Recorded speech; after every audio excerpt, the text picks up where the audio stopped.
Buenas noches, estimados televidentes. Muchas gracias por permitirnos llegar a sus hogares nuevamente con enfoque. Esta noche vamos a hablar de un tema de actualidad, un tema que nos viene complicando la existencia y la vida a todos los guatemaltecos, la corrupción, pero la vamos a enfocar principalmente en la corrupción al Congreso, un Congreso corrupto que se sabe está haciendo un pésimo trabajo y además está haciendo a una institución en donde se propicia la corrupción. Está con nosotros Manfredo Marroquín de Acción Ciudadana. Manfredo, la idea un poco es partir del caso del expresidente del Congreso, Pedro Muadi, un caso que Acción Ciudadana es la que descubre de alguna manera por una denuncia, según tengo entendido, pero obviamente viene a ser un poco la punta del iceberg. Yo quisiera que contaras un poquito cómo es que Acción Ciudadana se entera de este caso y cuál es el procedimiento que sigue para que finalmente la CICIG intervenga y tengamos lo que hoy hay, que es un proceso de antejuicio en contra del expresidente del Congreso de la República. Bueno, en primer lugar, muy buenas noches, Gonzalo, estar acá en el programa, un gusto, tratando estos temas que, como bien decía, son de actualidad ya casi permanente en el país.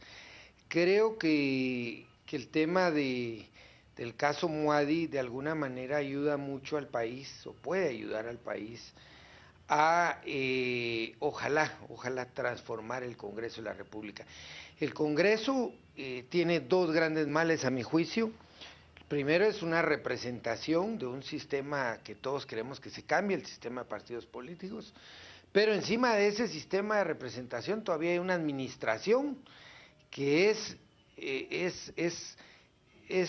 contradice todas las lógicas de administración de cualquier entidad del mundo, sea pública o privada. Y frente a esas dos capas, digamos, una mala representación y una mala administración, tenemos un Congreso que es epicentro, yo diría, de muchos de los males de Guatemala en términos de corrupción. Desde ahí irradia la corrupción a todo el territorio nacional. Nosotros empezamos en este tema por unas denuncias que recibimos, bastantes por cierto, no fue una, ni dos, ni tres, fueron varias en un periodo corto de tiempo. Entonces nos saltó la duda, bueno, entonces tiene que haber algo mal en el Congreso. Y entonces decidimos hacer una solicitud de información a la Junta Directiva de ese momento, a la Unidad de Acceso a la Información, y la cual, para nuestra sorpresa, es negada con argumentos totalmente irracionales, fuera de... Te cuento que eso es una práctica casi común en el Congreso de la República cuando se trata de conseguir información sobre salarios, sobre personas que trabajan, etcétera, es casi imposible. Bueno, nosotros sí fue una sorpresa porque era la primera institución que nos la negaba en todo el estado. Entonces decidimos ir por todo el proceso que establece la ley de acceso. Llegamos hasta un amparo a la CC por el tema de negación de información. La CC finalmente dictamina que obligando al Congreso a entregarnos la información. Y es esa información la que después ayuda a seguir profundizando en el caso Muadi y otros casos que seguramente vendrán en el futuro. Pero de una manera muy simple para que nuestros televidentes comprendan de qué se trataba esto de las plazas fantasmas y cómo funcionaba. Bueno, sí, el tema es que eran plazas fantasmas en el sentido de que estaban presupuestadas en el Congreso con un salario de 8,000 quetzales, pero en realidad el servicio lo prestaban otra empresa que cobraba por eso. Una empresa de seguridad X, que el trato era que se les daba solo porque ellos ya tenían trabajo en esa empresa de seguridad. Sí, o sea, por eso la empresa les pagaba. Claro, la empresa les pagaba su sueldo normal, digamos. Y esto venía a ser un sobresueldo para esos policías. Pero ellos recibían, el sobresueldo que estaba presupuestado en el Congreso eran 8,000 quetzales y ellos recibían únicamente solo 2,000. Los otros eran los que se iban a una cuenta de una empresa que es propietaria del expresidente Muadi. Entonces el tema es que se perdían 6,000 de esos fondos públicos a una empresa privada. Entonces ahí lo que eran fantasmas en el sentido que no era gente, esas plazas no estaban no fueron contratadas personas para esas plazas, sino que los prestaba otro indirectamente y ese dinero prácticamente era sustraído. Bueno, este caso para mí fue muy interesante porque en el 2012, 2011 más o menos, realizamos una investigación periodística y encontramos que había muchos diputados que tenían a su cargo, por así decirlo, a gran número de personal. Recuerdo perfectamente el caso de Arnoldo Medrano, el hijo del alcalde de Chinautla, que es diputado, que fue primero por la UNE, luego el PP y luego líder, o sea que es un tránsfuga ya profesional, doctorado. Y él tenía ujieres, tenía 2 secretarias, tenía personal de seguridad, tenía 2 asesores, tenía 2 técnicos, o sea, tenía a su presupuesto, digamos, tenía más de 100,000 quetzales para presupuesto de empleados de él, bueno, no empleados del Congreso, pero que estaban al servicio de él, y obviamente de estos, muchos de ellos ni siquiera se presentaban a trabajar, entonces evidentemente había muchas plazas fantasmas. Cuando hicimos esa investigación nos dimos cuenta de que había un silencio cómplice entre los diputados, entre muchos de los diputados. Claro. Y empezamos a averiguar que también había otros que estaban en la misma situación, o sea que es una práctica y que los viene que no después están aspiran a estar en esa situación. O sea que ahí lo que hacen es darle prebendas a los diputados para tener votos o para Exacto. manejar situaciones que les favorecen. Presupuesto, el listado geográfico de obras, es todo, es un mercado de dames, de dimes y dames, o sea, hay toda una negociación respecto al listado geográfico de obras, hay negociación en toda la distribución del mismo presupuesto del Congreso. O sea, yo lo que veo en el Congreso es ya una distorsión tan grande de lo que debería ser a lo que es, que de verdad el país no perdería nada si esa cosa dejara de existir o de funcionar. ¿Qué te parece la declaración que dio el presidente del Congreso, el señor Luis Rabé, en el sentido de que ellos no dan esa información, la información si uno pide los nombres y los salarios de las personas por razones de seguridad, cuando la ley de libre acceso a la información no contempla ese tipo de protección a esa información? Mira, eso es un argumento inválido 100%, porque a los guatemaltecos que sufren extorsión no es precisamente porque tengan sus cuentas bancarias, aquí se extorsiona solo a simple ojo, es decir, los extorsionistas no necesitan tener información privilegiada para extorsionarte, agarran un libro de páginas amarillas y empiezan a llamar al azar y te extorsionan. Además harían el chiste aquel cuando asaltan a un diputado y le dicen que este es un asalto, y entonces dice, mire, pero yo soy diputado, entonces le dicen, entonces no me dé su dinero, sino debe mi dinero. Vamos a ir al corte comercial, al primer corte comercial, y volvemos inmediatamente con la segunda parte de Enfoque, tratando hoy un tema de interés, un tema que nos afecta a todos, el Congreso de la República, donde hay corrupción. También hemos visto en el Ejecutivo, pero indudablemente el problema que hay en el Congreso es un problema que termina siendo de interés nacional.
Estamos de vuelta con Enfoque esta noche hablando sobre un Congreso corrupto con Manfredo Marroquín. Manfredo, estábamos hablando un poco específicamente del caso Muadi, indudablemente también tomando en consideración todo lo que ha venido sucediendo. Yo recuerdo que en la administración de Óscar Berchel se creó una, porque siempre se trata siempre se trata de que el Ejecutivo quiere tener control sobre los diputados. En aquel entonces se creó el concepto de PACUR, que era una forma para entregar las obras distritales y que los diputados manejando presupuestos sin tener esa función en el legislativo, pues terminaban recibiendo y contratando ellos las ONGs, etcétera, etcétera. Esa práctica corrupta en realidad es lo que ha venido creciendo en estos años, que igual ocurre en el Ejecutivo, igual ocurre en el organismo judicial también. Sí, yo creo que ha sido un proceso de involución, porque recordemos que los primeros gobiernos, hablemos de la época desde el 85 para acá, en este periodo de esta constitución, los primeros gobiernos tenían aplanadora. Si te recuerdas muy bien, todos la tuvieron democracia cristiana, el FRG, el PAN. el PAN, todos tuvieron aplanadora, excepto Serrano, que cayó sí. precisamente cayó por esto mismo que vamos a hablar. Esas aplanadoras se acabaron a finales de los 90 y ya después, precisamente con la época ya del 2004 de Berchel, se empieza a presentar este fenómeno de que ya no se tiene mayoría en el Congreso y se tiene que buscar esos votos para aprobar los proyectos de interés del Ejecutivo. Y es ahí donde se empieza a recurrir a mecanismos de prácticamente de compra de votos, abiertamente, siempre utilizando el presupuesto de la nación para el pago de esos votos. Yo creo que esa falta de cultura política de la negociación, falta de cultura política de la deliberación, nos llevó a que ese método de compra de votos no solo, yo no digo que se fue sofisticando, sino que se fue haciendo cada día más descarado, porque el PACUR era, para mí, a lo que tenemos ahora, era un modelo sofisticado, porque de alguna manera quería esconder a través de la negociación y de la distribución de obras el pago a los diputados, pero ya eso ya se hace ahora abiertamente. Bueno, yo no sé si recuerdas, hay una frase tristemente célebre que no fue aquí en Guatemala que se inventó, por supuesto, que dice que no hay obra sin sobra. Sí. Y la dijo precisamente el que entonces era director de la OIM.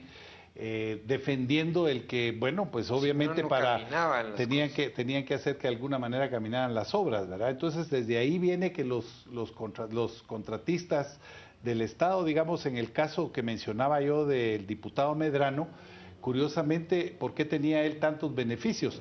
Pues él tiene muchas ONGs que ponía a disposición de la mayoría de diputados. De alcaldes también, de todo el municipio de Guatemala, porque recordemos que el alcalde de Chinautla, en los casos que se le intentó levantar la inmunidad, y extrañamente nunca se logró. Protegido por el sistema de justicia. Sí, totalmente. Él tenía una especie de carrusel de empresas que se turnaban los contratos, no solo en su municipio, sino prácticamente en todos los municipios del departamento de Guatemala. Manfredo, Acción Ciudadana se dedica fundamentalmente a promover la transparencia en la administración pública. Obviamente esto que estamos viendo en Guatemala no es una exclusividad de nuestro país. Hoy por hoy hay en Honduras, estamos viendo incluso manifestaciones parecidas a las que estamos viendo en Guatemala. La hermana del presidente señalada por actos de corrupción, etcétera, etcétera. ¿Cómo miras en términos generales? Ustedes hacen un informe anual en materia de transparencia sobre el país. ¿Cómo se mira el país en sus tres organismos, el organismo ejecutivo, el judicial y el legislativo? Mira, Guatemala está gobernada por un sistema realmente cuyo incentivo principal es la corrupción. Desde esa perspectiva, Guatemala se le denomina o entra en la categoría de países donde hay una gran corrupción o hipercorrupción, en donde prácticamente no hay ninguna obra pública exenta de digamos, de este tema del soborno, los conflictos de interés, el nepotismo, todas las figuras de corrupción. Yo sí creo que ya estamos precisamente en la etapa terminal de este sistema. Digo terminal porque venía funcionando muy bien, era casi perfecta. Yo diría que era una cleptodictadura casi perfecta, porque lograba garantizar impunidad a todos sus actos y no, pues la gente iba a votar. Recordemos que en la última elección en la que se eligió a este gobierno, que hoy la mayoría pide que ya no esté, llegó a votar el 75%. O sea, era realmente un sistema perfecto. Estaba funcionando. Estaba legitimándose en cada 4 años para seguir con el negocio. Pero se les acabó, por alguna forma, los casos de CICIG abrieron una fisura en donde ya ese edificio está tambaleando, y yo sí no veo otra forma que terminar de derrumbar ese edificio, moverlo, sacudirlo más, con más casos, que se sigan descubriendo más casos, y que tengamos la oportunidad de edificar un nuevo sistema. Bueno, eso que dices, que hay que mover más esas estructuras arcaicas y corruptas, yo creo que es interesante, sobre todo en este momento en el que los guatemaltecos estamos muy cerca de volver a elegir diputados, y en la medida en que más casos como estos pudieran salir a luz, pues sería maravilloso. ¿Ustedes reciben muchas denuncias como un organismo que fiscaliza y que promueve la transparencia? Sí, nosotros recibimos muchas denuncias que muchas de ellas las llevamos a judicializar al Ministerio Público. Desafortunadamente la Fiscalía contra la corrupción es de las más débiles y de las más ineficientes del Ministerio Público. Nosotros hemos hecho ya 4 diagnósticos de esa Fiscalía. Todas las administraciones que han habido de fiscales generales no han logrado levantar esa fiscalía. Como parte de ese mismo sistema que hablábamos, que funcionaba y que protegía, daba impunidad. De hecho, esa fiscalía yo te diría que se maneja muy aparte que otras, porque pues tocan casos de gente que muchas veces está súper bien conectada, que puede pegarle un telefonazo al presidente, a altos funcionarios. Entonces, el fiscal que se nombre ahí tendría que tener un grado de autonomía muy grande. Yo creo que esa es una reforma que habría que hacer. Ver cómo se logra ubicar fiscales con suficiente autonomía en fiscalías claves para el combate de estos males. ¿Y cómo es que este caso particular, que como yo digo, bueno, solo es un botón de muestra de cómo está de corrupto el Congreso de la República, ¿cómo es que llega a CICIG? Llega a CICIG porque al conocerse primero los casos reportados en el MP, luego el tema de la negatoria de la información, la misma CICIG se interesa por el caso, porque dice aquí tiene que haber algo. Hay una estructura que está funcionando. Era muy evidente que estaban ocultando la información, y ellos mismos, fue la misma negación del Congreso la que activó prácticamente un equipo de CICIG para darle, no solo a este caso, sino a muchos otros que puedan salir en el futuro, porque como tú bien dices, es una red, es una estructura, como se dice, si de verdad llegara a trabajar toda la gente que hay en el Congreso, se tendría que paralizar la 9ª Avenida, porque no cabrían en el edificio. Vamos a ir al último corte comercial. Da risa, pero en realidad nos debe dar vergüenza a los guatemaltecos tener un organismo legislativo como el que tenemos. No funciona, no opera, no hacen buenas leyes, y sin embargo están muy bien pagados los diputados, no por sus salarios, sino por el dinero que lamentablemente ganan debajo de la mesa. Vamos a la última parte de este enfoque inmediatamente después de este corte comercial.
Estamos de vuelta con la parte final de Enfoque. Les recuerdo que este es un programa de su canal Antigua y una producción conjunta con revista Crónica. Estamos ya en la parte final. Yo quisiera tal vez como que la población fuera apreciando un poco, nuestros televidentes principalmente fueran apreciando un poco cuál es la magnitud de todo esto que está pasando en el Congreso, siendo el Congreso de la República la instancia, la institución que debiera ser como fiscalizadora del propio Estado. O sea, es un organismo que está llamado a fiscalizar, pero del que nunca se había fiscalizado antes, o muy poco. Incluso lo que creo yo que se pierde de dinero es mucho más que lo que se perdió de aquellos 89 millones que desaparecieron. Yo creo que la suma de todo lo que se pierde al año en un presupuesto de 999 millones al año es muy grande. Claro, recuerda, ese dato es muy importante, Gonzalo, porque la ley de acceso a la información pública fue aprobada solo porque estaba metida en el proceso legislativo justo cuando se da esta fuga, esta desaparición o pérdida o robo de los 82 millones. Y porque esa ley no tenía apoyo, salió de esa crisis, precisamente. Y es ridículo que ahora el actual presidente del Congreso venga a decir un argumento por temas de seguridad que la misma ley desecha. Yo sí creo que el Congreso, y lo digo no en broma, lo digo en serio, yo creo que si queremos entrar de verdad a una reforma estructural del Estado, habría que suprimir este Congreso por una sencilla razón, es financieramente impagable. Dentro de 10 años va a ser impagable. Bueno, esa planilla de 2,000 y pico de empleados que ganan un 10% anual de aumento se vuelve imposible de pagar. El Congreso va a tener un presupuesto en 10 años mayor que el de un ministerio como el de cualquier otro importante, salud, educación, seguridad. Y lo que deberíamos de hacer es inaugurar un nuevo organismo, una asamblea legislativa, llámese como se llame, ya limpia de compromisos mal adquiridos y mal habidos, y empezar algo racional. Es que no puede, sobre esa estructura, yo te digo, es imposible construir algo nuevo. Bueno, yo creo que hay una cosa que no todos los televidentes saben, pero que es vergonzoso. Digamos, en el Congreso de la República hay salarios de secretarias de más de 50,000 quetzales. Sí. Hay asesores que sin llegar ni una hora a la semana ganan alrededor de 20, 30,000 quetzales, y todos los empleados, como bien decías, tienen el 10% de aumento cada año, lo que significa que cada 7 años se duplica el salario de un empleado del Congreso, y no pueden ser despedidos porque están emplazados. Sí, por eso te digo, ¿cómo vas a sanear esa administración? Hablemos de una administración. Es inviable, financiera y presupuestariamente es inviable. Tiene un costo demasiado grande para un país tan pobre que tiene tantas demandas y necesidades en otras áreas. Yo sí creo que tendría que ser una salida así de tajo, o sea, cortar lo malo y iniciar una nueva organización representativa de los guatemaltecos. Recuerdo también un caso, el gobierno de Estados Unidos, a través de su agencia de cooperación AID, puso a disposición de varios países un modelo de gestión legislativa que es de la Universidad de Austin, Texas, que funcionó perfectamente en Colombia, en Costa Rica, en Panamá, en varios países. Ellos lo financiaron por varios millones de dólares en cada país. En Guatemala no funcionó porque el proyecto radicaba en crear un staff de asesores especialistas de verdad, que se iban, digamos, fortaleciendo en el tiempo, eran reclutados jóvenes profesionales, y ese iba a ser el staff que iban a usar todos los diputados. Fracasó el proyecto, e incluso echaron al proyecto, literalmente, del Congreso, porque se negaron a que dentro de esos asesores no fueran los contratados que los diputados recomendaban. Esa es la agencia de empleos más grande del país, el Congreso de la República. Entonces, así con esa mentalidad no puedes construir una institución. Bueno, y no hemos mencionado las plazas que se consiguen formalmente por medio de cartas, por medio de recomendaciones de maestros, etcétera, que cada diputado tiene, y así mantienen ellos sus pequeños o grandes aparatos de política en cada una de sus comunidades. Y recordemos que las citaciones, las interpelaciones que hacen los diputados muchas veces son precisamente chantaje, porque no me diste esta plaza, porque no me diste esta plaza, entonces mantienen hostigado a un funcionario hasta que cede en sus chantajes. Estamos mal. No, estamos, yo diría que más que mal. Entonces, si uno no reconoce lo mal que está, no le puede apuntar a una buena solución. Muchas gracias, Manfredo. Estamos llegando al final de este programa. Creo que nos quedamos con esa frase de Manfredo, que si no reconocemos el problema no le podemos apuntar correctamente a una solución. Cuando lo vemos, la corrupción está en el organismo ejecutivo, que la hemos estado viendo, que es la que ha generado estas manifestaciones de esta organización ciudadana que ha venido protestando contra la corrupción. Estamos viendo que lo mismo sucede en el organismo legislativo, en otros niveles, pero de igual manera gran corrupción. Y hemos visto también que el organismo judicial está permeado completamente por corrupción y hay jueces y magistrados que están en este momento cuestionados. Así que el sistema del país, nuestra crisis institucional es muy severa, es muy grande, estamos en un momento de definiciones, hay que poner atención a aquellos diputados que son señalados, que son cuestionados, que son tránsfugas, que no hacen más que buscar la permanencia en el Congreso, pasándose de un partido al otro sin importar ideologías, ni pensamientos, ni principios, ni valores. Pues todos esos los debemos rechazar a la hora de votar. Gracias por su atención. Vamos a volver el próximo sábado a las 9:30 de la noche con otro enfoque.